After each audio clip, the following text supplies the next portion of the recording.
ஏன் மகா சிவராத்திரியில் குலதெய்வத்தை வழிபட வேண்டும் என்று தெரியுமா? ஒரு முறை ஒரு குடும்பம் எவ்வளவு முயன்றாலும் எந்த வேலைகளும் சாதிக்கவில்லை. வாழ்க்கையில் முன்னேற முடியாத நிலை. அவர்கள் ஒரு சிவாச்சாரியரை அணுகினார்கள். அவர் கூறியது, மகா சிவராத்திரி நாளில் உங்கள் குலதெய்வத்தை மனமாற வழிபடுங்கள், பிரார்த்தனை செய்தால் அனைத்தும் சரியாகும் என்று. அந்த குடும்பம் சிவராத்திரி அன்று விரதம் இருந்து சிவபெருமானை வழிபட்டு குலதெய்வ கோயிலுக்கு சென்று சிறப்பு அபிஷேகம் செய்தனர்.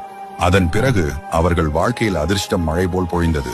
இந்த மகா சிவராத்திரியில் நீங்கள் குலதெய்வத்தை கவனிக்க மறக்காதீர்கள். குடும்பத்தின் பாதுகாப்பிற்கும் முன்னேற்றத்திற்கும் இது முக்கியமான வழிபாடு.